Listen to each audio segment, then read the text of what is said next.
Hola amigos y amigas, bienvenidos una vez más a este podcast de Imagen Bautista. Hoy nuevamente nos acompaña un invitado especial al cual vamos a estar presentando en un momento. Pero antes quisiera saber, Carlos, ¿cómo estás? Y darte la oportunidad para que puedas saludar a quienes nos están escuchando hoy día o en el día en que nos estén escuchando. O viendo. Sí, bueno, bien, gracias a Dios, contento de poder seguir conversando ya el honor magnánimo del último podcast del ¿verdad? 2020. Chan. Y sí, contento por todo esto, las sugerencias, las críticas para hacerlo mejor siempre son bien recibidas, los saludos, las recomendaciones de qué tipo de libro, y esperando que más se vayan sumando. En esta oportunidad hemos reducido el círculo del club y solamente habemos bautistas. Nuevamente. Así es. Aunque en esta ocasión no podemos decir lo mismo del libro, que fue en la ocasión anterior. Pero sí, nos gusta mucho, nos agrada mucho poder tener hoy día con nosotros al Nacho. Si bien no es quien tradujo este libro del cual nos va a estar hablando, como Ángelo en la vez pasada, pero sí ha sido muy importante en los procesos de traducción que hemos realizado como Imagen. Nos ha apoyado ahí en artículos y también en algunos libros, así que muy contentos de poderlo tener hoy aquí con nosotros, y nos va a estar hablando de un libro muy interesante de un querido anglicano que ha sido también, yo creo, muy importante en la vida de muchos hermanos. Así que, Nacho, por favor, cuéntanos de dónde eres tú y qué libro nos vas a estar compartiendo hoy, y un poquito del autor de este libro. Ya. Bueno, hola a todos. Primero que nada, un honor estar acá. O sea, primera vez que participo en un podcast, así que me siento así como súper nervioso. Pero me voy relajando a medida que va pasando el tiempo. Eso. Bueno, yo, como saben ya, como ven por ahí, me llamo Ignacio Durán. Soy de la ciudad de Los Lagos, de la comuna de Los Lagos, de la región de Los Ríos, ya, al sur de Chile. Y bueno, yo en realidad estudio en Concepción, en la región del Biobío. Estudio pedagogía en inglés y tengo 22 años ya. Así que supongo que yo soy el invitado más joven que han tenido. El más joven. Así. Sí, más o menos, sí. Bueno, eso puedo decirte de mí. Cristiano hace un par de años atrás, quizás más o menos aproximadamente 2016, más o menos. Así que eso. Y bueno, el libro que vamos a hablar hoy, del cual vamos a hablar hoy día, es Cristianismo Básico, como ven lo que están viendo en el video, por John Stott, ¿ya? El cual es un libro que impactó bastante mi vida en esa época, por ahí 2017-2016. Y bueno, hablar de John Stott un poco, que él es un anglicano, ¿ya? Según la fuente que estoy viendo, presbítero anglicano.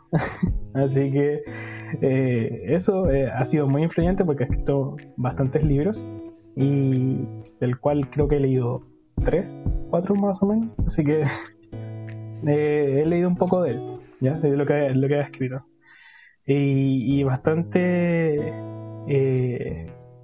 ¿cómo decirlo? Amigable al lector, porque es bastante fácil de entender. Entonces se agradece mucho eso. Eso más que nada, ¿de acuerdo? Excelente. Carlos, ¿algún dato que nos quiera añadir ahí acerca de John Stott como buen librero? Sí, la verdad que, tal como dijo Nacho, Stott es uno de los autores de libros que ha influenciado a muchas personas. Es muy querido en sus libros también porque la búsqueda que él tiene con el libro es que la persona lo puede ocupar también para enseñar. De hecho, ese era como el horizonte con el cual él partió con la producción de literatura. Él en un principio enseñaba, y me acuerdo haber leído, no estoy seguro en qué texto, que él, conversando con unos hermanos en África, creo, les preguntó, les dijo: si yo pudiera ayudarles en algo, ¿cómo les puedo ayudar? Y él les dijo: mire, si puede producir un material que se pueda ocupar en todas las iglesias para enseñar, para nosotros discipular. Y eso le quedó dando vuelta. Como les digo, lamentablemente no me acuerdo en qué libro sale eso. Me parece que también él lo dijo en una entrevista, y ahí empezaron a salir todos esos libros. Entonces, en general, por lo menos en mi contacto con las personas que adquieren Stott, suelen ser maestros y pastores que buscan cómo ocupar el libro para enseñar. Así que sí, la verdad que es una persona que se ha dedicado a producir ese tipo de materiales. Son muy pocos los libros que son como complejos. Yo me acuerdo de un par que son más complejos, que es Cristo el Incomparable y Las Controversias de Jesús. Esos dos me acuerdo, pero la gran mayoría son digeribles y se pueden ocupar perfectamente para enseñar.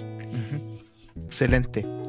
Bien, pues, y a mí me gustaría añadir también que fue un participante muy activo de Lausana cuando hacían ahí las reuniones de misiones para las avanzadas misioneras protestantes. Así que, no, sí. Bien. Un muy buen autor nos trajiste, Nacho. Así que agradecidos. ¿Por qué Cristianismo Básico? ¿Qué es lo que te llamó la atención? ¿Qué es lo que marcó tu vida de este libro? Empieza un poco a contarnos acerca del libro y qué lo trae a este podcast. Ya. Bueno, primeramente lo escogí porque creo que fue uno de las primeras ayudas que tuve. Como el Carlos hablaba, en realidad es una ayuda bastante para poder establecer bien las bases de lo que yo creo. En este caso, en Cristo, el cristianismo. Entonces, lo interesante de todo es que va contando todo lo básico, valga la redundancia del nombre del libro, de lo que es el cristianismo en sí, tocando primero a Cristo, el pecado del ser humano, la obra que realizó Cristo en la cruz para poder salvarnos, y además después al final trae como una, no sé si decirlo como amenaza, pero sí como por dejar en claro lo que va a costar el ser cristiano. Entonces eso me llama bastante la atención porque al final este es un libro que, más que establecer así como ya esto es la estructura del cristianismo, sino que es también un elemento evangelizador para las personas que están leyendo. Entonces, por más que la persona sea cristiana o participe dentro de una congregación, desafía a la persona a revisar lo que cree para poder creer en el Cristo de la Biblia. Buenísimo. Yo creo que una preocupación bastante relevante, ¿cierto? El cuál es el cimiento y en qué Cristo estamos creyendo. Un poco... tal vez esto se lo tuvo que plantear por circunstancias propias de su tiempo, pero sigue siendo un tema importante para nosotros. ¿En qué Cristo estamos creyendo? ¿Por qué parte por...? Dale, perdón, Carlos. Perdona, tal vez puede deberse también, quizás, yo no estoy seguro si es que él habrá recibido, pero lo sospecho, influencia puritana. El puritano también tenía eso, de entregar todos los tesoros que tenía el creyente en Cristo, pero al mismo tiempo advertía. Entonces decía, buscaba la seguridad también del creyente, que desarrollara la seguridad, que avanzara también a autoevaluarse, y el que no era creyente iba a endurecerse. No, ¿cómo me pueden decir que yo me autoevalúe si yo todos los domingos en la iglesia? Entonces eso también producía esos golpes de quizás a lo mejor tuvo alguna influencia puritana, que es altamente probable. No veo por dónde un ministro anglicano no recibe una influencia puritana ahí mismo, que es lo más probable. Claro. Además, el contexto de la cultura donde creció, o sea, ahí en el Reino Unido, Sí. parece, sí. Es básicamente una localización como definida como cristiana. Entonces, Claro. igual es un desafío tremendo tener que evangelizar a una sociedad ya cristianizada. Entonces, con todas las Sí. pretensiones que hay y todo eso. Sí, a Ryle, J.C. Ryle, tú puedes encontrar también, si es que algún día lees algo de él, le pasaba lo mismo. En muchos de sus libros, él escribía también eso, decía, y hasta de repente era como medio pesado, así. Como diciendo, todos aquellos que creen que porque vienen siempre los domingos, voy a parafrasear en chilense, porque él era muy, muy correcto, decía, todos aquellos que están muy seguros porque siempre han guardado las facetas de la religión, decía, no confíen en esas cosas, les decía.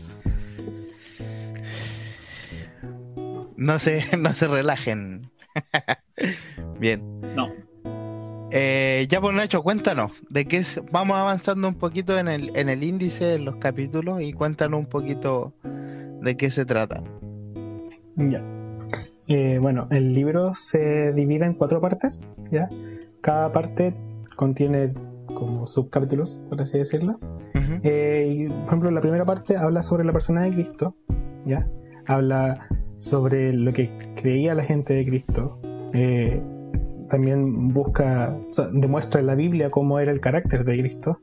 Y además hace bastante hincapié, sobre todo se toma bastante de su tiempo en este capítulo, en la resurrección de Cristo, ¿ya? No dando evidencia, por así decirlo, tanta evidencia, ¿ya? Sino más que nada como respuestas a inquietudes que hay con respecto a la duda de que si Cristo realmente resucitó o no. Y obviamente hace bastante énfasis en que en realidad la resurrección de Cristo es el núcleo de nuestra creencia, porque si no hay resurrección, como dice Pablo, nuestra fe es inútil. Es vana. Entonces, Sí. es vana, no es nada. Entonces, en eso va la segunda parte, que sería que se llama la necesidad del ser humano, ¿ya? Y habla sobre el pecado, ¿ya? Lo que es el pecado, cómo afecta el pecado al ser humano y también sus consecuencias, que van más allá de lo íntimo personal, sino que también las consecuencias que va a la sociedad. La tercera parte después habla sobre, obviamente, la obra de Cristo, para obviamente dar esperanza, porque el ser humano no quedó ahí nomás en el pecado, sino que viene Cristo mismo. Habla sobre su muerte, ya en un capítulo, todo lo que tuvo que sufrir, y menciona las profecías que habían de la muerte de Cristo también. Por ejemplo, en Isaías 53, que es lo más mencionado también, el siervo sufriente. Ujú. Y además, dentro de esta parte de la obra de Cristo, habla sobre la salvación, ¿ya? De que Cristo vino a morir para salvarnos y restablecer esta relación rota que teníamos con Dios Padre. Y ahí va a la cuarta parte, la cual igual, sobre todo en la segunda parte, en el segundo capítulo de esta parte, que se llama, la parte se llama La respuesta del ser humano, ¿ya? Tiene 3 capítulos y una se llama El costo, ¿ya? Como íbamos diciendo, que en realidad el costo tomaba los ejemplos del joven rico, de todos esos personajes que aparecieron en los evangelios que al final negaron seguir a Cristo por las riquezas, en el caso del joven rico, ¿ya? Entonces, Era demasiado alto el costo. Era demasiado alto el costo, entonces dijeron mejor, no, esto no es para mí. Después está la decisión y después el ser cristiano, ¿ya? Y el capítulo que más me costó, así como tuve problemas, fue con el de la decisión, porque al final habla sobre... bueno, no conté eso, de que yo en realidad yo soy bautista, pero no aquí como mis hermanos que son bautistas reformados, sino que también creo en lo que sería como las 5 solas y la Tulit también como base, Entonces, por eso me causó un poquito de conflicto John Stott en este capítulo, porque habla sobre la decisión del ser humano que tiene dada por Dios, ¿ya? Cristo invita, dice él, Cristo invita hasta la puerta y el ser humano tiene la responsabilidad de aceptar la invitación de que Cristo entre a nuestro corazón, ¿ya? Pero después eso lo vamos a profundizar después. Y finalmente termina con el ser cristiano, ¿ya? Que todo este proceso de ver quién era Cristo, la necesidad del ser humano de Dios y la obra de Cristo en la cruz, y además de la respuesta, ese no era el fin. El decir sí acepto a Cristo no es el fin, sino que lleva un proceso constante que dura al final hasta la muerte. De que no es simplemente un yo soy cristiano y listo, sino que es una vida entera sacrificándose, negándose a uno mismo en pos de llevarle a esta cruz que Cristo nos mandó a llevar todos los días. Y así, y después termina con unas notas, obviamente, de las referencias que usó y obviamente, y también trae algo interesante, una guía de estudio bíblico. Sí, eso está en caso bien. de que las personas que quieran adquirir el libro puedan estudiarlo en sus congregaciones. Sería muy ideal. Eso es un poco lo que decía Carlos, y me fijé que no solo trae la guía, sino que trae lecturas adicionales para poder complementar. Por ejemplo, en el de la resurrección ahí viene el ya conocidos por todos, evidencia que exige un veredicto de McDowell y cosas por el estilo. Genial. A mí ya de entrada me llama mucho la atención y me agrada que antes de hablar del pecado hable de Cristo. Es algo que a mí me llena de alegría, porque creo que hemos llegado a una etapa en la cual el pecado está sobreenfatizado y se nos olvida que primero es Cristo, o que primero fue la creación y Dios hizo todo bueno, y nos vamos de cabeza al pecado y el pecado y todo el rato el pecado, que no es algo falso, ¿cierto? El pecado está ahí y es algo terrible y es verdad eso, y nos aleja de Dios. Pero lo primero es Cristo, lo primero es su gloria, es su majestad y es su obra perfecta, ¿cierto? Y ahí ya tenemos un cimiento bueno. Entonces me agrada mucho ver esto en el índice de cristianismo básico del pastor John Stott. Así que genial. Carlos, ¿algún comentario que hacer? Dale. Sí, estaba pensando en lo que tú decías. Bueno, también son como dos cosas que a lo mejor se pueden analizar. Uno, este asunto pendular. Quizás hace siglo XVI, XVIII, pecado, los hombres, las manos del Dios airado. Después fuimos para el otro lado, Dios es amor, el tatacolores, no se enoja, nos va a hacer próspero, y ahora de nuevo para el otro lado, quizás. Puede y ser. El otro, Puede ser, aunque sí, yo es... calma, aunque yo veo en los libros de los puritanos la misma tendencia, independiente de que el libro se llama Pecadores en las manos de un Dios airado, siempre tienden a partir por la majestad de Dios, ¿cachai? Absolutamente. Sí. Entonces eso es como que esa distinción tiendo a hacer yo. Hoy día es directo, no, todo es pecado, todo es pecado. Somos... Sí, no, estoy también mostrándolo desde el punto de vista un poco más caricaturesco, claro, porque sabemos que no es así. De hecho, el mismo Edwards predicaba más del cielo que del infierno, pero al mismo tiempo quizás está siguiendo el orden de Pablo, que uno ve las cartas de Pablo, siempre primero todos los tesoros de la gloria del Señor, su gracia, y después ahora usted tengo que frente corregir a esto, claro. ¿Qué hacemos frente a este banquete? Sí. Quizás. Sí. Me agrada. Iba a decir me sirve, pero puede ser referencia para alguien de otra cosa. Bien, pues. Nacho, sigue ahí contándonos en qué cosas te gustaría entrar en detalle. Quisieras comentarnos. Bueno, yo para este título me preparé leyendo y haciendo un pequeño resumen de ciertas cosas como que me llamaron la atención de cada capítulo, ¿ya? Así que voy a ir mencionando algunas, ¿ya? Para dejar interesado a nuestros oidores para que vayan a leer el libro, ¿ya? Excelente. Y bueno, partiendo por la primera parte, obviamente, la persona de Cristo, tenemos las pretensiones de Cristo. ¿Y a qué se refiere a eso? A cómo miraban a Cristo las personas en su época, ¿ya?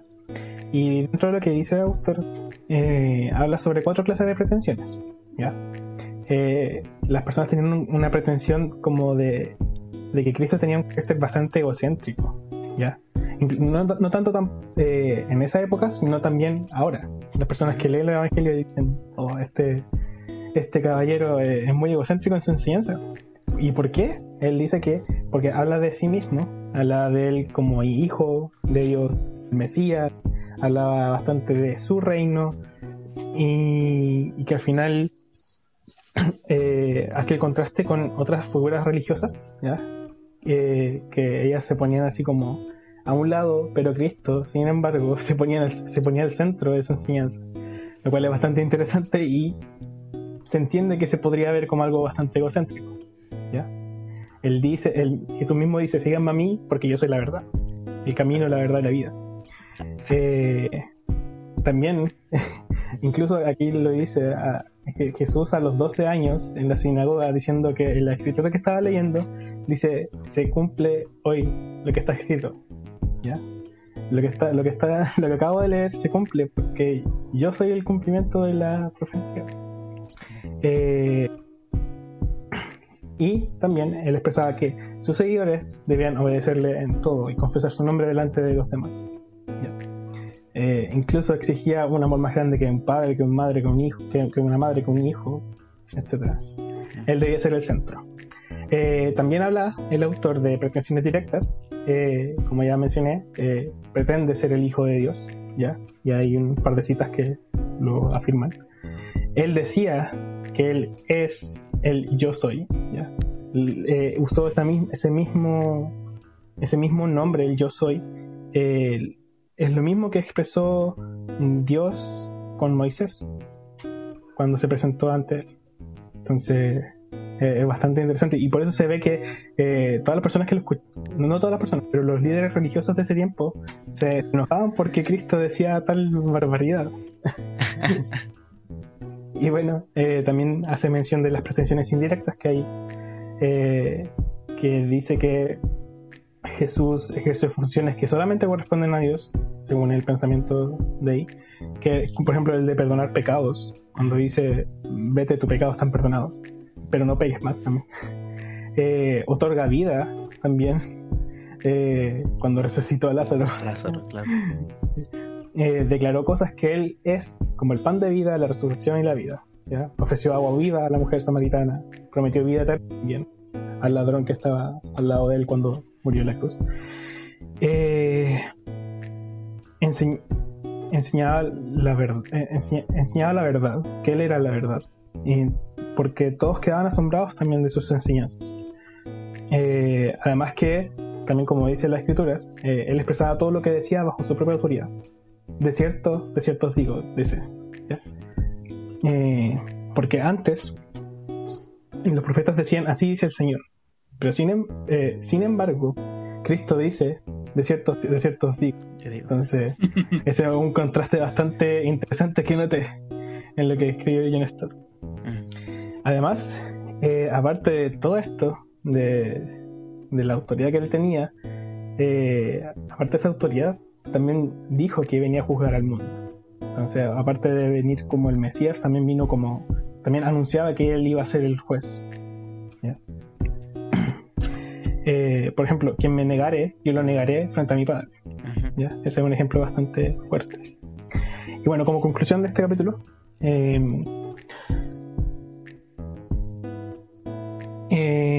estas pretensiones es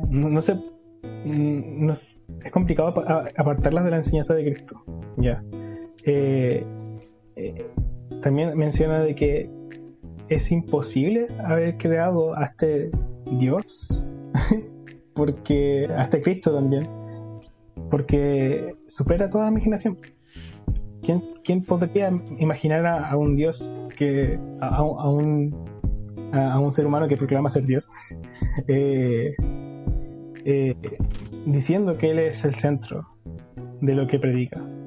Entonces eso es bastante impresionante, y además su carácter respalda todo lo que él dijo, ¿ya? Todo cómo vivió, todo respalda lo que dijo. Entonces, por eso las personas de ese tiempo se asombraban de su autoridad, porque él sí cumplía lo que él decía, sí hacía caso a lo que él mismo predicaba, no como los fariseos. Entonces, es como termina este capítulo. Buenísimo.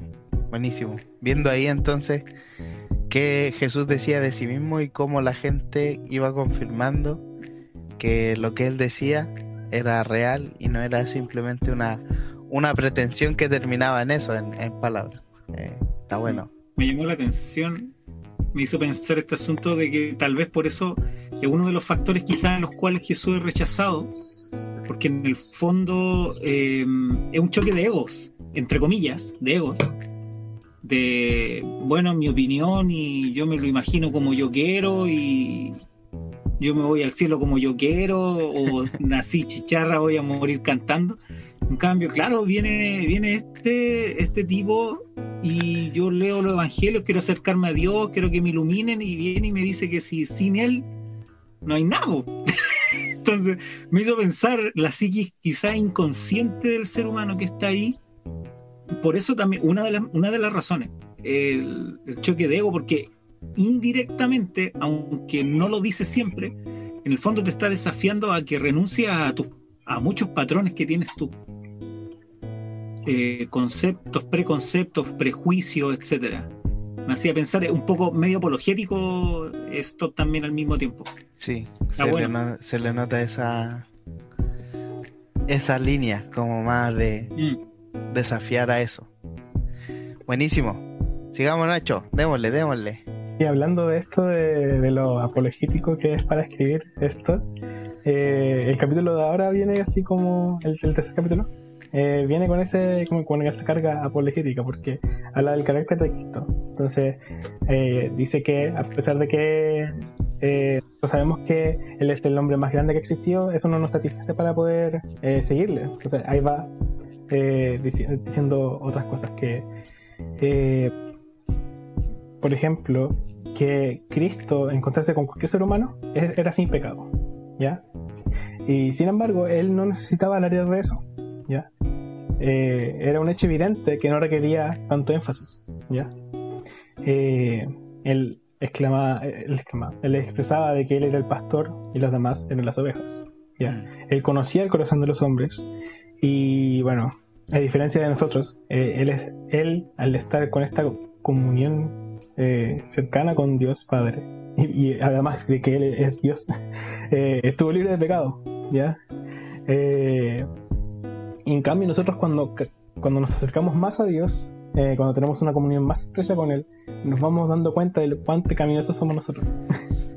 Entonces era distinto en cuanto a Cristo. Él era sin pecado. Y bueno, hablando de lo apologético que es Stott, él menciona de varias críticas que hay con respecto a los discípulos, ¿ya? O los amigos de Jesús. ¿Por qué?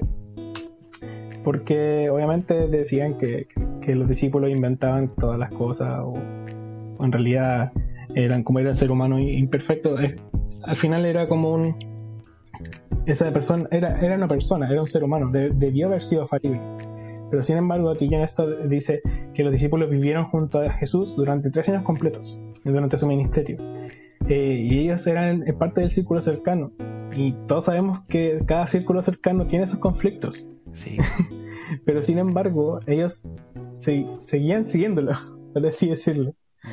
Y no podían decir nada en contra de Jesús porque Él era perfecto. Sí. Por lo tanto, los discípulos fueron también enseñados con las doctrinas de los fariseos y, en consecuencia, sabían que todo ser humano era pecador y necesitaba limpieza, pero reconocían que Jesús era sin pecado. De hecho, ahora que lo pienso, es cuático ese tema en los evangelios, porque los 4 evangelistas muestran yayitas de algunos de los discípulos, pero ninguna habla algo malo de Jesús. Es pero poderosísimo eso, o sea, ver cómo ellos no están buscando ocultar lo malo de sus amigos, están siendo honestos, pero en Jesús no había nada malo de lo que hablar. Wow. No lo había pensado. Bien. Claro, y si quieres hacer un arreglín, no, pues póneme un poquito más inteligente, un poco más grande, elocuente, pero no me muestre la hilacha. Entonces yo arreglaría el cuento, pero claramente sí, los evangelios. Justamente eso le da, no me acuerdo si era Piper, parece que decía que para él todas esas cosas le daban más autoridad y poder a la misma escritura, porque es algo que no haríamos los seres humanos si quisiéramos organizar algo para el dominio mundial, para llevar al mundo al despeñadero del apocalipsis conservador. Entonces, no lo buscaría, al contrario, trataría de colocar a todos fantásticos, extraordinarios, y bueno, y el líder obviamente también, pero los que están ahí, los que están apernados en el poder, justamente no harían eso. Sí. Bueno, y siguiendo también, que aparte de que habla del círculo cercano, también habla de los enemigos de Cristo, de los que lo perseguían, los que difamaban mentiras sobre él. Ellos tenían que incluso llegar a inventar cosas para poder decir de que Cristo era falible. Entonces, y como se ve, como había mucha gente de testigos, nadie veía fallas en él. Entonces, y toma también como ejemplo el juicio de Cristo. Fue mostrado varias veces inocente y no había nada que se pudiera culpar a él. Llegaron incluso a liberar a Barrabás, a alguien que sí habían visto de que había cometido malos actos. Entonces, y prefirieron liberarlo a él que a Cristo mismo. Incluso Judas, aquel que lo vendió, quería devolver el dinero que consiguió al entregar a Jesús, porque sabía que entregó a un hombre inocente. También hace mención en Lucas 23:47, donde dice el centurión: de veras este hombre era inocente, cuando está en la crucifixión. Entonces hace esa mención del contexto de Cristo con sus amigos y sus enemigos, y también habla sobre lo que podemos ver nosotros mismos. Podemos ver su distinción como ser humano y Dios, siendo completamente Dios y completamente ser humano, ¿ya? Cómo se muestra y cómo es relatado por los que escribieron los evangelios. Como bien decía Carlos, los que escribieron los evangelios mostraban la hilacha de todos los discípulos, pero no de Cristo, porque no podían encontrarle nada. Y bueno, también las escrituras muestran cómo él, siendo Señor de todo, se hizo siervo de todos. Entonces eso me llamó bastante la atención. Y tal hombre está fuera del alcance de nuestra comprensión, dice esto: ¿qué mente pudo crear tal Dios? Ninguna mente que haya podido crear algo así. Y bueno, como conclusión para terminar este capítulo, dice: Jesús fue sin pecado porque estuvo libre del egoísmo, ¿ya? La ausencia del egoísmo es el amor, y Dios es amor, dice esto. Eso con este capítulo. Buenísimo. Sigamos nomás, Nacho, porque ya creo que hemos comentado lo que lo referente a esto de el penúltimo capítulo, creo, de esta parte. Sí, falta el último. Y aquí ya viene la última, y habla básicamente de la resurrección de Cristo, obviamente, y aquí sí presenta como los contraargumentos que hay con respecto a la resurrección, porque obviamente es un evento sobrenatural, por lo tanto sobrepasa nuestra lógica, ya. No hay una explicación lógica, otra vez, no hay una explicación lógica sobre este acontecimiento, porque va más allá de nuestra comprensión, y además este es solamente el poder que solamente Dios puede tener, ¿ya? Y algo que hace hincapié que me resultó bastante interesante son estas dos frases: Uno, el argumento no es que la resurrección establece su divinidad de un modo conclusivo. Es decir, Jesús resucitó, por lo tanto, Él es divino. No, sino que es consecuente con lo que Él proclama ser. ¿Ya? Él es Dios, por lo tanto, resucita. ¿Ya? Y la segunda es, Él habla sobre el nacimiento de Jesús. ¿Ya? Hace poco pasamos la Navidad. Entonces, bastante interesante, que el nacimiento de Jesús fue natural, pero su concepción fue sobrenatural, ¿ya? Su muerte fue natural, ¿ya? Pero su resurrección fue sobrenatural. Entonces, eso es bastante bonito. Y bueno, también habla sobre todo lo que hizo fue congruente a su naturaleza, ¿ya? De acuerdo a este principio de divinidad de Dios, de Cristo, perdón. Todo era congruente a su naturaleza y no era una consecuencia. ¿Ya? Bueno, Jesús mencionó de que la resurrección iba a servir como señal, ¿ya? Iba a ser una clara señal de que Él era el Mesías y Él era Dios, básicamente. Él es Dios. Y bueno, también esto habla sobre la evidencia recolectada también por estudiosos. Es bastante sólida sobre la resurrección. ¿Ya? Y habla sobre cuál es la evidencia entonces. Y aquí habla sobre 4 acápites, ¿ya? Que básicamente se basa en que el cuerpo había desaparecido, ¿ya? No había forma de que la gente explicara de que no sé, pues, los discípulos se robaron el cuerpo, cosas así, porque no había mucha evidencia de que ellos pudieran hacer eso, ¿ya? Habla sobre el tema de los guardias de la tumba de Jesús, ¿ya? Como ellos iban a asustarse por un par de discípulos todos asustados también. Entonces, eso. Además también habla sobre que los lienzos funerarios, ¿ya? Con los cuales envolvieron a Jesús estaban en orden, estaban allí, por lo tanto el cuerpo no había resurgido, ¿ya? Sino que había resucitado, ¿ya? Por lo tanto es algo sobrenatural, ¿ya? Y por lo tanto sin explicación lógica en cuanto a lo que es la materia y a nuestro plano, ¿ya? De como creación, ¿ya? Y además, como otra evidencia, es que el Señor fue visto. En distintas partes se dice que Jesús estuvo, después de su muerte y resurrección, estuvo andando por ahí. Y por lo tanto tuvo testigos. Aparte de los discípulos, tuvo más de 500 testigos, porque también los testigos vieron cómo ascendió. Los 500 testigos vieron cómo ascendió, como dice Hechos en el capítulo 1, creo. Ya. Y también una evidencia es que los discípulos fueron transformados, ¿ya? Y eso aquí me llama bastante la atención, porque en los evangelios estaban deprimidos, ¿ya? Pero en el libro de Hechos se muestran valientes y dispuestos a entregar toda su vida a aquel que resucitó. Y aquí dice esto de que si fuera por eso, los discípulos todavía seguirían escondidos, ¿ya? Por haber confiado en alguien que no resucitó. Entonces, es bastante interesante eso. También habla del ejemplo de Pedro y Santiago. Santiago siendo su hermano, también, que incluso él mismo escribe después también una carta. Y bueno, finalizando este capítulo, resumiendo la primera parte, dice que durante el capítulo de esta parte se ocupó sobre la investigación crítica de la personalidad más cautivante de la historia, ¿ya? Es decir, un modesto carpintero de Nazaret que llegó a ser un aldeano predicador, pero que sin embargo murió como un criminal, ¿ya?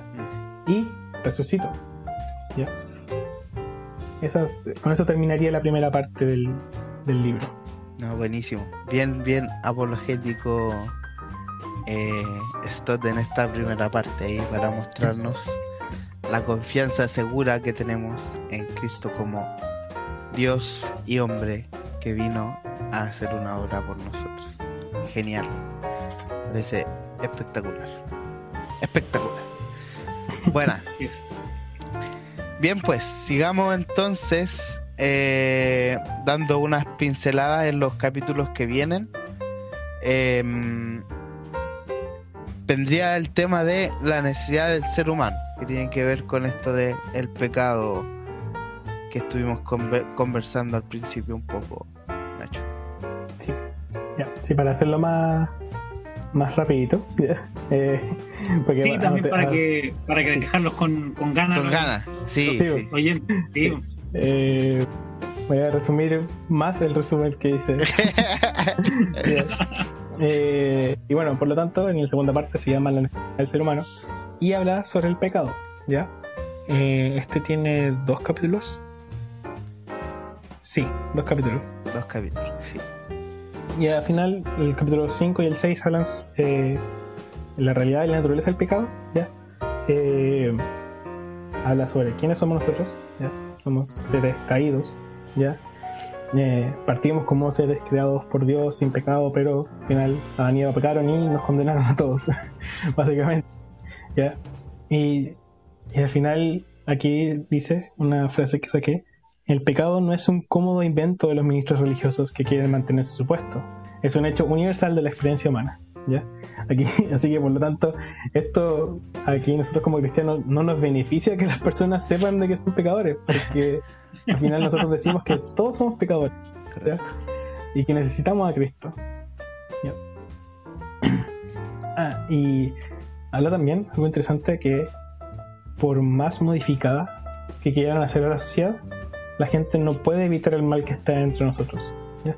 Y esto me hace pensar bastante con nuestro contexto actual, de que en realidad lo que yo veo hoy en día como parte de mi generación, ¿ya? En una generación más joven, ¿ya? ¿Qué pasó? Para no ofenderlo, para ofenderlo un poco. Está bien. Que al final veo en mi generación un ánimo de querer modificarla, de hacer muchas leyes, ya, que abarque todo. Sin embargo, la gente espera de que esto sirva, que estas nuevas leyes sirvan para que la maldad disminuya. Pero no tiene esta concepción de que el ser humano, por más leyes que les ponga, va a seguir corrompiendo, porque es corrupto el ser humano. Ajá. Entonces me acuerdo que una vez en el GBU, el Grupo Bíblico Universitario acá en Chile, una vez hablamos justo era el año pasado, a finales del año pasado, por el tema del estallido social, di un tema sobre que la corrupción, el tema que di se llama la corrupción más allá de la política. Entonces hablaba básicamente lo mismo, ¿ya? Y de hecho creo que saqué inspiración de este libro, parece, no me acuerdo. Porque al final el pecado abarca todas las áreas y además es algo inerte en el ser humano caído. Sí. Entonces, y desde ese día nunca más me invitaron. Sí. De hecho, lo más gracioso es que ese fue el último núcleo del año y por lo tanto, después de que terminó las clases y todo eso, no nos juntamos más presencialmente. Así que fue el último. Pero bueno. Sí. Es bien interesante ese tema de la universalidad del pecado, porque a veces nosotros hemos mantenido esta idea de que los adultos son malos nomás, y porque la sociedad lo hace volverse malo. Pero me acuerdo que siempre que conversaba con los maestros de escuela dominical, yo les decía: piensen en los niños que conocen, en los bebés que conocen. Usted le dice a un niño: no hagas tal cosa, y el niño ya puede controlarse mientras está siendo observado, pero basta que uno mire un poquito hacia el otro lado y ya está haciendo lo que se le dijo que no tenía que hacer, ¿cierto? Meter los dedos en el enchufe, tomar alguna cosita, lo que sea. Finalmente hay una tendencia maligna en todo ser humano y es algo imposible de negar, o sea, está ahí. Sí. Quizás algunas de las personas que nos están escuchando piensen de que estamos hablando de que el ser humano es pecador así, pero de una forma como más o menos fatalista, pero no. Nosotros nos referimos a que el ser humano tiene esa tendencia a hacerlo, a quebrar las leyes de Dios, los mandamientos, todo. Ya, no nos referimos a que el ser humano es completamente malo y todos así como súper distorsionados, no, sino que tenemos maldad dentro, al final de cuentas. Correcto. ¿Ya? Hay esperanza, pero después lo vamos a conversar. Sí, hay esperanza, pero lo vamos a ver después. Y bueno, también hace mención algo interesante antes de terminar este capítulo, que habla sobre las personas que piensan que no hacen nada malo, ya, que tienen la moral alta, ya.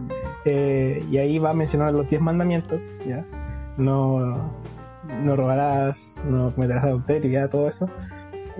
Y al final sale con la conclusión de que al final de cuentas todas las personas si rompemos uno de estos mandamientos, ¿ya? De forma tanto indirecta como directamente, ¿ya? Y ahí habla del pecado como omisión y el pecado como transgresión de la ley, ¿ya? Entonces eso es algo que, para que ustedes vayan a leerlo. Buenísimo. Es bastante interesante, ¿ya? Y pasando al segundo capítulo de esta parte, habla sobre las consecuencias del pecado. Y para darle una pincelada, habla sobre que la consecuencia del pecado, por ejemplo, efectuado por Adán y Eva, fue la separación con Dios, ¿ya? Nosotros fuimos separados de la presencia de Dios y al final creó un abismo entre Dios y el hombre pecador, ¿ya? Hace la ilustración del tabernáculo y del templo, ¿ya? Donde está el velo que separa el del lugar santo al lugar santísimo, ¿ya? Hace ese ejemplo. Y también habla sobre, siguiendo más adelante, habla sobre el infierno, de que es una realidad terrible, ¿ya? Nosotros no predicamos esto por gusto, ¿ya? Sino porque sabemos que es una realidad, ¿ya? Y también, como tanto en la época en la cual escribió, también estaba este tema de que en realidad hay gente que no creía tanto en el infierno, y nosotros actualmente también tenemos gente que predica de que no hay infierno y todo eso, ¿ya? Pero nosotros sabemos que el infierno es real, ¿ya?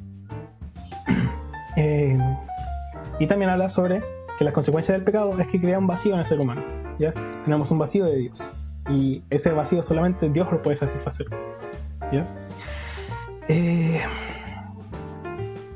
Y también habla sobre las consecuencias de la esclavitud, ¿ya? De la esclavitud del pecado, que al final nos ata y estamos ahí con los lazos del pecado, ¿ya?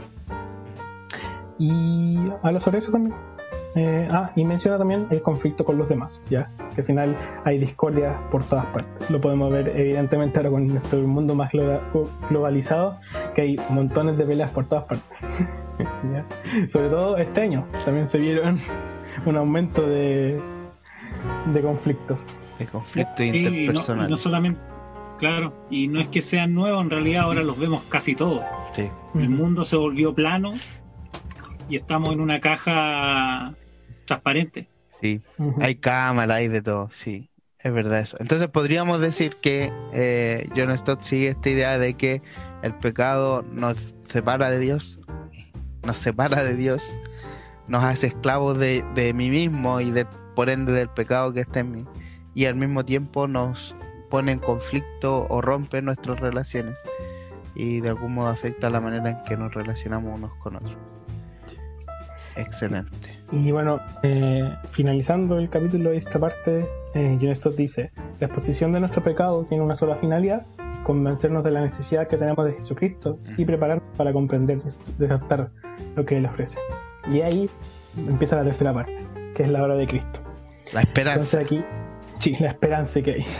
Porque aquí vimos todo lo malo y bueno, aquí viene el plan de Dios que tuvo, ¿ya? Bueno, y habla básicamente de la muerte de Cristo, ¿ya? Cómo se actuó usando la muerte de Cristo para expresar la gracia de Dios, ¿ya? Que el mismo, que no es que Dios haya creado a Cristo, ya como algunos piensan que es, sino que Dios mismo se encarnó y bajó para morir y salvarnos de nuestra condenación, ¿ya? Porque como dice por ahí la Biblia, la paga del pecado es muerte, ¿ya? Y además afirma de que la cruz es necesaria para nuestra salvación, ¿ya? Y que es algo vital de la fe cristiana, porque sin cruz no hay nada, básicamente. Si no hubiera cruz, no habría ninguna esperanza y al final estaríamos todos yendo al infierno. No habría nadie que se salvara, ¿ya? Y habla sobre la sombra del Antiguo Testamento. Perdón, habla sobre el Antiguo Testamento siendo una sombra de lo que iba a ocurrir en el Nuevo Testamento, ¿ya? Pero ahí ustedes tienen que leerlo, ¿ya? Así es. Muy bien. Nacho, me gustaría que fuéramos directamente a ese conflicto que tuviste en el libro. Ya. Con el tema de la decisión. ¿Qué pasó ahí? ¿Por qué tuviste este conflicto? Si necesitas darnos un poco de contexto, sería importante que lo pudieras dar. Pero Ya. vamos allí. Ya, generando contexto y resumiendo todo lo que me faltó hablar, está el pecado, necesitamos la salvación, y ahí John Stott habla sobre cómo se efectuó ese proceso de cómo se efectuó el plan de Dios, ¿ya? Que tuvo desde hace muchos años, desde la eternidad. Entonces, ahí avanzando de la tercera parte, viene la cuarta parte, que es la respuesta del ser humano, ¿ya? Habla sobre el costo primero, en el capítulo antes de la decisión, habla sobre el costo de que en realidad uno va a tener que negarse a uno mismo, ¿ya? En pos de seguir a este Cristo, ¿ya? Como mencioné al principio, usa los ejemplos de el joven rico también, que al final él no quiso dejar sus pertenencias para seguirlo. Entonces habla mucho y por eso es tan genial este libro, porque lo conecta también con nosotros, porque al final esto es bastante intergeneracional, ¿ya? Ujú. Porque en cualquier época del mundo va a haber un costo, ¿ya? Y sobre todo hoy en día que tenemos tantas cosas a las cuales aferrarnos, ¿ya?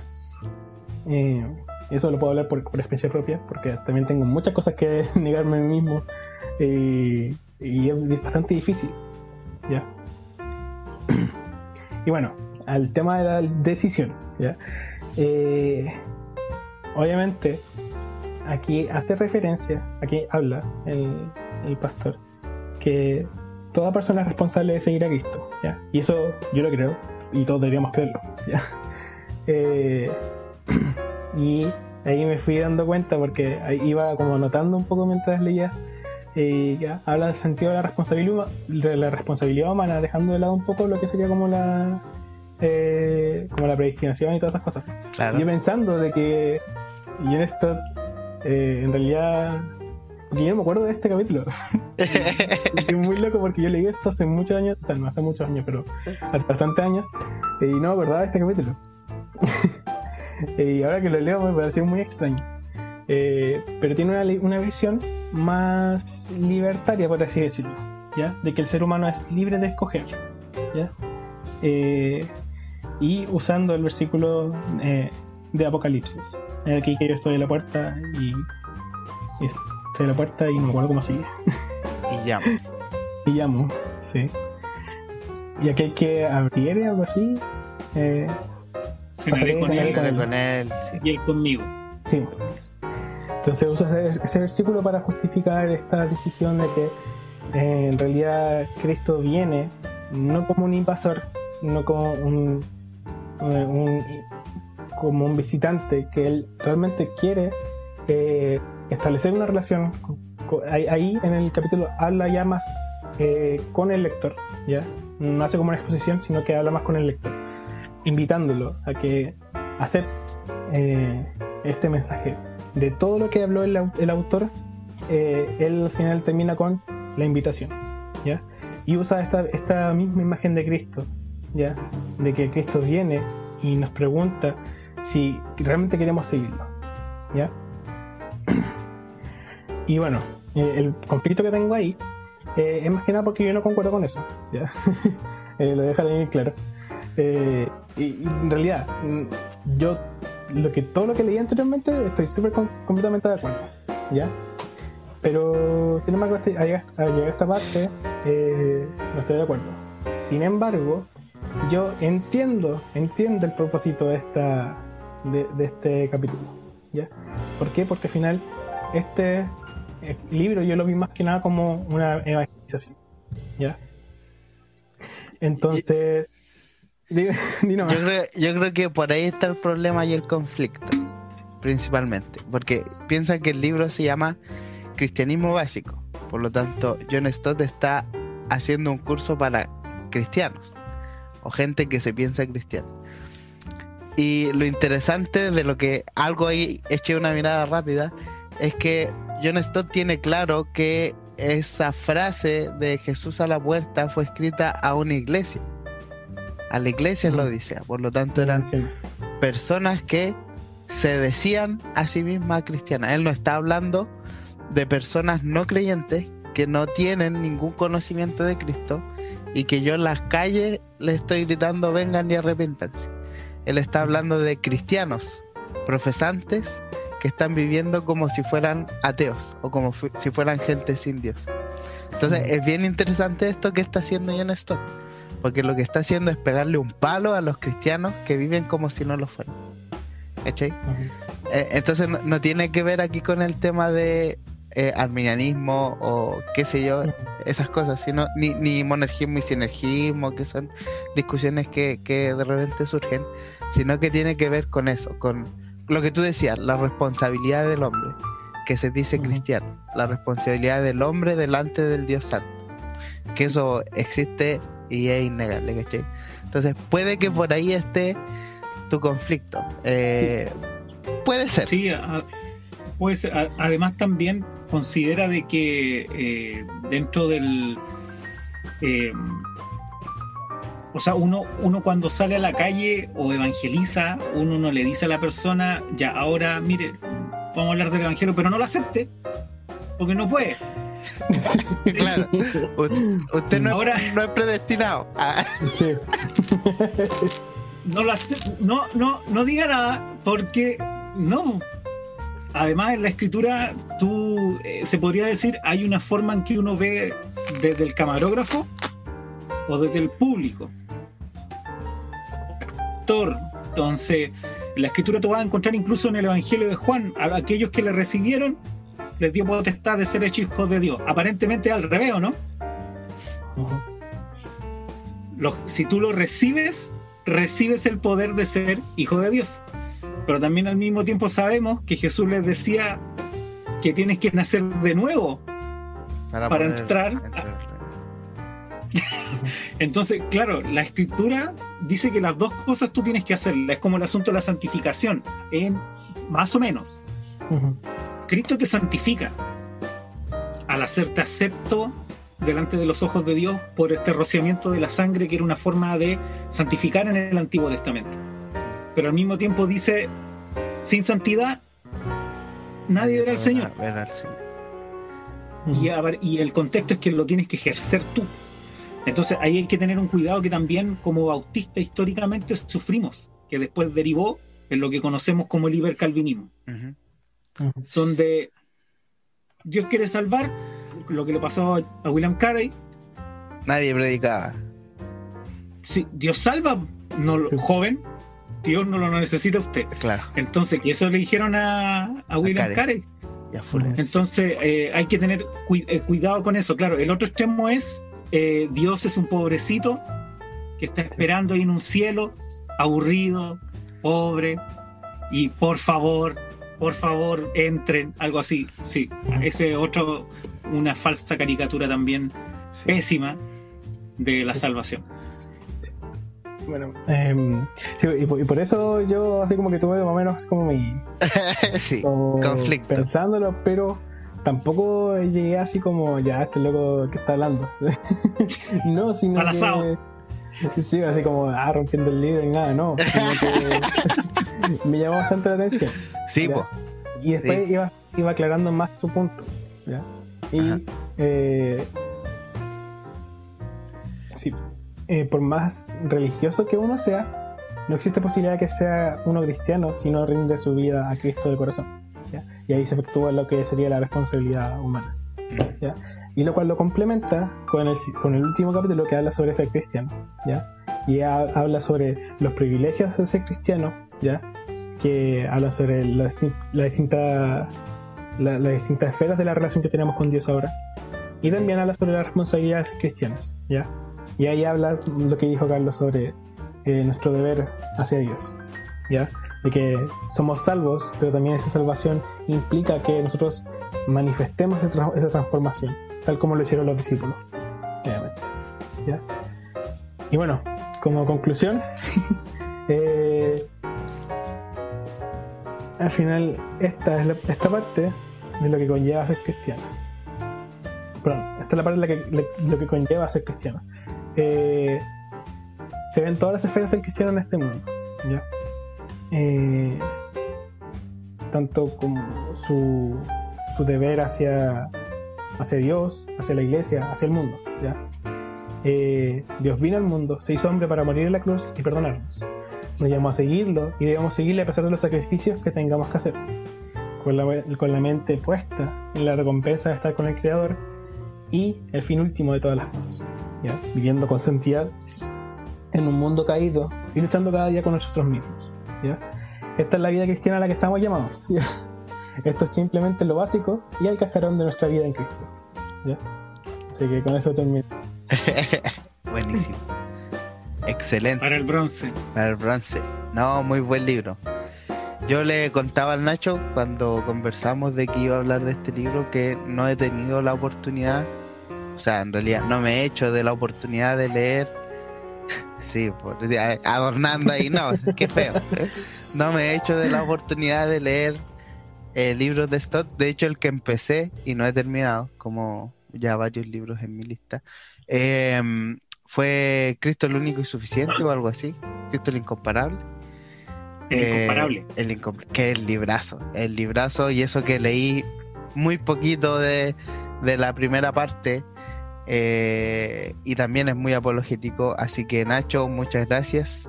Un libro totalmente recomendado. Como ven, si quieren hacer algún estudio con algún grupo de la iglesia o qué sé yo, está pero preciso el libro. Obviamente, como le pasó al Nacho, es bueno siempre leerlo y ver qué cosas pueden generarlos, quizás algún tipo de ruido o cosas que necesitemos modificar o adaptar más o menos a nuestra fe, a nuestro credo, digámoslo de alguna manera. Pero es importante que están estos materiales para poder trabajarlo y para poder edificar la iglesia. Así que muchas gracias, Nacho. ¿Por qué recomendaría este libro a nuestros hermanos que nos están escuchando en el podcast? Pensando que la mayoría son chilenos, pero también hay varios latinos hispanohablantes de nuestra querida América. Bueno, lo recomendaría porque al final, en mi contexto autista, es difícil escuchar algo tan conciso como o leer algo tan conciso como lo que expresa este libro, este autor. Entonces porque yo, a pesar de que soy cristiano hace un par de años atrás, ya, yo en realidad soy nacido y criado en una familia cristiana. Sin embargo, no sé si nunca puedo escuchar, pero sí escuché este evangelio explicado de esta forma. La primera vez que lo escuché fue de mi hermano mayor, que él predicó una vez sobre el libro de Ruth, y ahí metió el evangelio. Entonces, y es porque ahí está el evangelio. En el Antiguo Testamento también está el evangelio. Entonces, eso fue bastante interesante y algo que impactó bastante mi vida en esos años de adolescencia. Y al final, el contenido de este libro sirve mucho para las personas que trabajan o sirven dentro de la iglesia. Incluso si el que está escuchando esto no está sirviendo dentro de la iglesia, sí sirve para tus relaciones con tus hermanos dentro de la congregación. Porque al final, por ejemplo, en mi contexto, yo pertenezco a, eso me olvidó decir al principio, que pertenezco a la primera iglesia bautista de Concepción, ya soy miembro de ahí. Esa congregación es bastante grande, ¿ya? Tiene muchos miembros. Entonces, los pastores no pueden estar conversando con cada persona de ahí, ¿ya? Porque es complicado. En cambio, nosotros tenemos como la responsabilidad de ser de ser miembros de esa iglesia, es edificar a los demás hermanos, ¿ya? Y no dar por hecho de que ellos hayan escuchado el evangelio, del que está sentado al lado mío haya escuchado el evangelio, sino que debemos ir conversando, insistiendo también, y estableciendo relaciones íntimas con los hermanos de nuestra congregación. Porque al final, me acuerdo una vez que conversábamos sobre esto con los chicos de la iglesia, que era bastante como decepcionante estar en las bancas, porque sabemos que la mayoría de las personas que están sentadas alrededor de nosotros están yéndose al infierno, porque en realidad no son cristianos, son pura chaya, ¿no? Entonces, eso, yo creo que por eso más que nada recomendaría este libro. Para que se aseguren de que en realidad las personas que estén a su lado no se están yendo al infierno. Siendo bastante claro. Explícito. Sí. No, bueno, eso. Bueno, lo hemos conversado en otros podcasts. No somos consumidores en la iglesia, sino que somos miembros de un cuerpo y estamos también para servir ese cuerpo. Así que, bien, excelente pensamiento para compartir ahí. Carlos, ¿algo más que decir respecto a este book, a este libro? No, súper bien. No, que entusiasma nuevamente y bueno, todos los que están interesados, acérquense a la librería, cómprenlo, creo que igual se puede comprar, no sé si está digital. Yo lo tengo en Logos. Mira, no sé si ahí también hay una opción. Sí, y lo que dice bien Nacho es una realidad. La gran mayoría de los libros de Stott tienen editado al final guías de estudio para que se puedan trabajar también, así que muchas gracias. Excelente. Bien, pues Nacho, para que puedas despedirte, mandarle saludos a tu hermano, igual que nos enteramos ahora que pudo ser parte de la obra del Señor en tu vida. Así que quizás él no sepa, porque yo nunca se lo he dicho. Pero... ahora se va a enterar. A lo mejor se entera ahora. A lo mejor se escucha el podcast ahora. Eso. Un saludo a todos. No sé si en realidad mi círculo cercano nadie escucha el podcast, así que creo que va a ser mi oportunidad. Va a ser mi oportunidad de decirles que escuchen el podcast. Muy bien. Excelente. Nacho, muchas gracias nuevamente. Amigos, están cordialmente invitados a seguir escuchando nuestros podcasts, a seguir escribiéndonos ahí. Oye, pueden ver este libro, o palabras de ánimo, oye, podrían arreglar esto.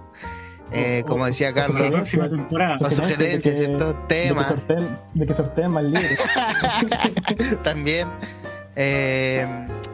Están todos nuestros canales disponibles para que puedan hacerlo. Así que muchas gracias por escucharnos una vez más y nos escuchamos el próximo año si Dios quiere. Un abrazo, que esté muy bien. Hasta pronto. Chau.